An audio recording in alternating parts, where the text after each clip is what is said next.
Bienvenue dans une nouvelle vidéo, dans une nouvelle interview. C'est la 7e sur la chaîne, la 2e cette année. Aujourd'hui, j'ai eu la chance de pouvoir interviewer un pilote de Formule 4 française. Encore une fois, c'est Elliot Véron. Un grand merci d'avoir accepté ma demande. Je passe pas plus de temps là-dessus. N'oubliez pas juste de liker, partager, commenter et surtout vous abonner à la chaîne. C'est très important. On est parti tout de suite. Elliot Véron, 16 ans. J'ai fait du sport auto depuis 2014. J'ai commencé en karting en 2014. J'ai été champion de France en 2016. Troisième du championnat de France en 2018. J'ai fait championnat d'Europe, championnat du monde en 2019 et vice-champion de France en 2020. Et puis je passais en monoplace en 2021. J'ai fait le volant Fit Racing. J'ai fini deuxième. Et puis j'ai fait quelques courses à la fin de l'année en championnat de France de F4 où j'ai gagné 3 courses. Et puis cette année en 2022 j'ai fait le championnat complet de F4 FFSA où j'ai fini 4ème.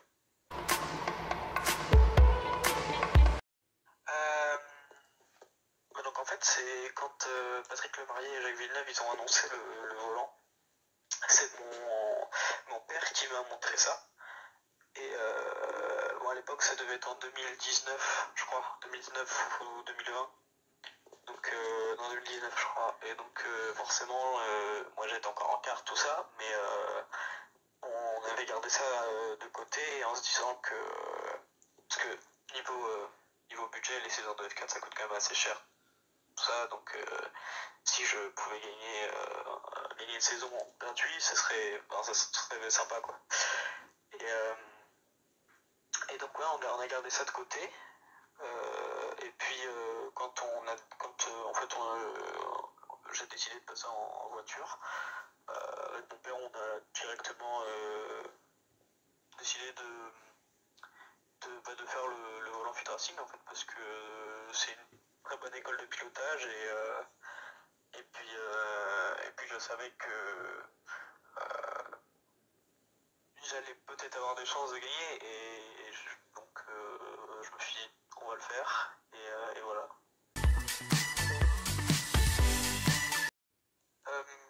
Non, j'ai pas spécialement ressenti de stress par rapport à ça en fait parce que je savais que c'était quand même une grosse opportunité et au début je stressais un peu forcément mais quand je me suis qualifié pour la finale je savais que ça allait être compliqué forcément mais que c'était faisable et je me suis dit que de toute façon j'avais rien à perdre donc pas de stress spécialement, enfin un petit peu mais pas du stress négatif, du stress qui t'aide à tout donner quoi. La saison enfin de mon point de vue en tout cas c'est assez décevant compte tenu du fait que la saison d'avant j'ai fait les 3-4 dernières courses, les 3-4 derniers week-ends de course plutôt et j'avais gagné quelques courses et cette année j'ai pas gagné de course en fait et mon objectif c'était de gagner le championnat et au moins de faire podium mais le but principal c'était de gagner mais c'était très compliqué en fait et je sais pas, j'avais du mal avec la voiture et certains circuits sur lesquels j'avais jamais roulé en fait. Et donc les performances n'étaient pas toujours au top. Et voilà, donc ouais, un petit peu déçu de ma saison quand même si quatrième ça reste un très bon résultat, surtout qu'on était pas mal, on était 24 cette année, mais un peu déçu de moi-même quand même. La voiture était vachement plus. Elle était plus lourde et plus longue que celle de l'année d'avant. Et en fait, ça a joué beaucoup sur le comportement. Parce que c'était beaucoup plus joueur.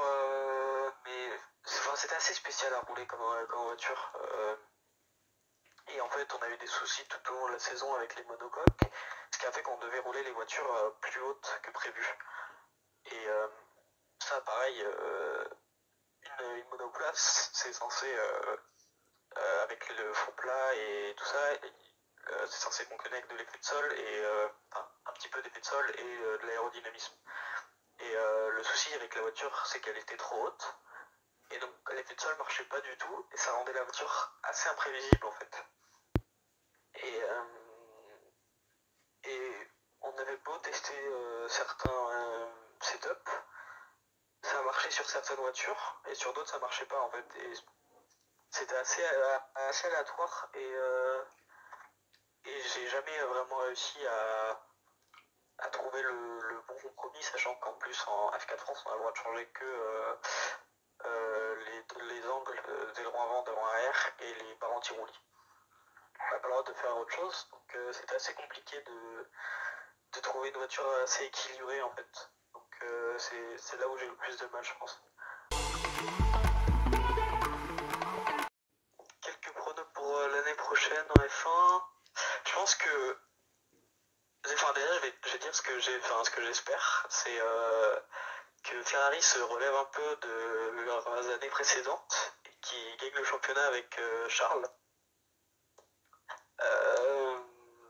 Donc bon, avec Fred Vasseur, j'espère que ça va être mieux qu'avec Binotto et même Arriva Bene avant. Mais bon, ça me paraît un peu compliqué, mais je pense que c'est faisable quand même. Je pense que Red Bull, je pense que ça va être un peu comme au début de l'année en fin de compte, avec une bataille Ferrari-Red Bull. Et Mercedes, ils avaient l'air d'être un peu mieux sur la fin de cette saison. Donc je pense qu'ils vont être assez hauts aussi. Après, dans les équipes un peu plus en dessous, il y a Alpine qui a l'air de bien développer la voiture cet hiver. Donc ce serait sympa de les voir de battre en tant que top team. Ça changerait un peu, mais ouais, ça me paraît un peu compliqué quand même. Et puis voir les performances de Piastri et Sargent aussi, parce que c'est quand même de nouveau. Et j'ai hâte de voir ce que ça donne par rapport à leurs coéquipiers respectifs. Donc comme prono, je pense que, enfin j'espère en tout cas que Sargent va battre Albon sur le résultat au championnat en tout cas, parce que je pense qu'il a le potentiel. Et j'aimerais bien que Piastri batte Norris aussi. Ça montrerait quand même qu'il mérite bien sa place en F1 et qu'il n'a pas gagné ses titres en F3 et F2 pour rien. Et quoi d'autre, je pense que As va refaire une bonne voiture cette saison et qu'ils vont réussir à la développer tout au long de la saison et qui vont garder des 5-6e places tout au long de l'année. Donc je pense que je ramènerai Lotus en F1. C'était une équipe que j'aimais beaucoup à l'époque, quand j'ai commencé à regarder la F1 en fait. Et comme pilote, je ramènerais bien Romain Grosjean. Et je mettrais avec lui Charles Leclerc, je pense. Voilà donc pour cette interview. On se retrouve dans quelques jours pour de nouvelles vidéos sur la chaîne. N'oubliez pas de liker, partager, commenter et surtout vous abonner à la chaîne, c'est très important. Vous pouvez également me suivre sur Instagram, TikTok, Discord. Le lien est dans la description. Je ne le mets pas à chaque vidéo dans la description, mais je vais le faire. Je vais essayer de le faire de plus en plus. Bref, on se retrouve pour de nouvelles vidéos très bientôt. À bientôt.